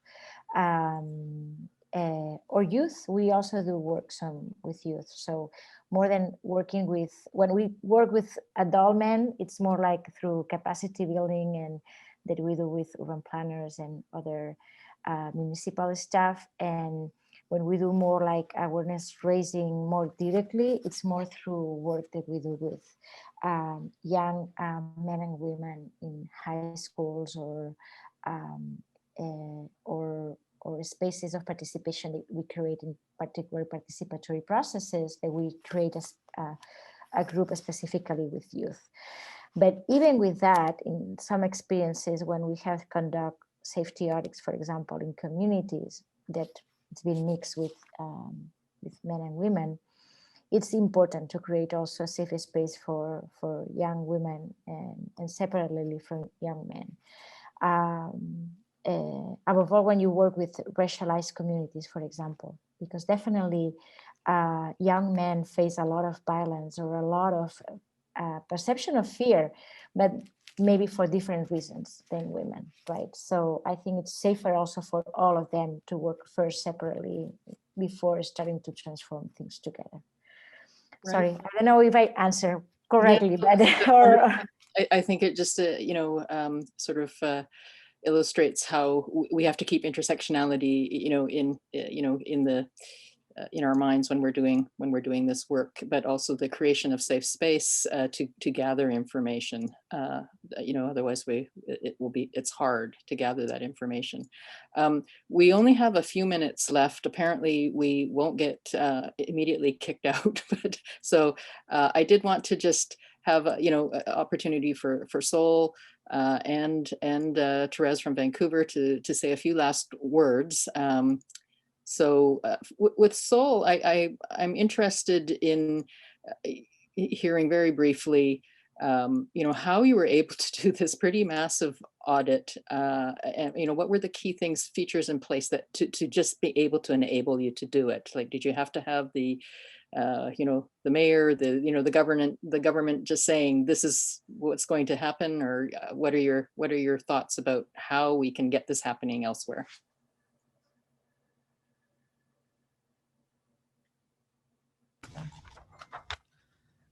말씀하신 것처럼 서울시는 지방선거를 거치면서 여성들이 꾸준히 요구해왔던 이 성별 임금격차 개선에 대한 요구를 선거 공약으로 포함을 하게 됐습니다. 그러면서 서울 아까 말씀드렸듯이 핵심 추진 과제로 성별 임금격차 개선이 포함이 되고 그것을 추진하기 위한 제도적 장치를 마련하게 됐는데요.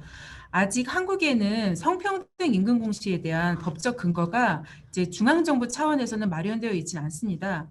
그런 상황에서 서울시가 지방정부로서 할 수 있는 범위로서 모범적인 사용자 역할을 하겠다라는 걸 표방하면서 공공기관을 일단 포괄해서 성평등 임금 공시를 시작을 한 거고요. 앞으로 중앙정부에서 성평등 임금 공시를 법제화해야 한다는 요구를 서울시에서 지속적으로 하고 있는 상태입니다. Yes, as you said, at the local elections, there was a lot of demand coming from the women voters to recognize the gap. And therefore, the mayor candidate has pledged that it's going to make efforts to reduce the gap. And therefore, this has been included in the core challenges to be overcome by the municipal government after the mayor was elected. And we wanted to come up with a systematic framework to overcome this issue. But we don't have any legal framework established at the central government level with regards to the gender equity, the wage gap disclosure. And therefore, at the local government level, Seoul decided to do what it can do as an exemplar employer and decided to make disclosures starting with the public institutions affiliated with the Seoul City government, the metropolitan government.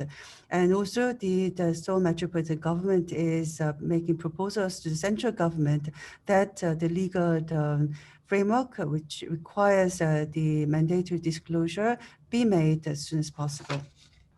Wow, That's wonderful, and it shows the power of women's voices to sort of get things moving. So you know, we can all take that away as something we can do in our local communities. Thank you. Just want to ask Therese one question. You talked about a lot of city policies to help you know, reach those goals of a women-friendly city. And which ones do you think have had the most impact? Wow, that's a really difficult question to answer because we just see these all as interwoven. Okay. Women can't fully be safe unless they have housing. They can't fully participate in the economy unless there's childcare. And so it's hard to answer which has the most impact. Yeah, I'm struggling to answer that. One thing that I didn't mention that I think did really have an impact is the living wage. I know that was brought up in Kumie's presentation, and we also have a calculated living wage that's done at the national level and at the regional and municipal level by a Canadian think tank. And the city's own procurement policy requires that all of our contractors pay a living wage, and that the city itself is a living wage employer. So every year that changes, and the city audits and makes sure that all of its suppliers pay their staff a living wage. So I think that made a tangible effect fairly early on, because the living wage is about $8 or $9 an hour above our minimum wage. Right. Okay, so we have to do everything. Basically all at the same time, and it's so true. They're also interconnected, that when we do one thing in one area, it can have an impact on others. We have come to the end, actually past the end of our time, and so I just want to thank all of the presenters today from all of your various locations. Thank you so much. And you know, from Women Transforming Cities, we just really value all your work in all of your communities, and wish you so much you know, support and good wishes to carry on. We will all carry on together. Remember our Women Friendly Cities Challenge. We're putting all of these great projects up on our website, and we'd love to hear from more wise practices from around the world from all of you. So thank you all for being here. Have a wonderful rest of the weekend, and we will all sign off now. Very much.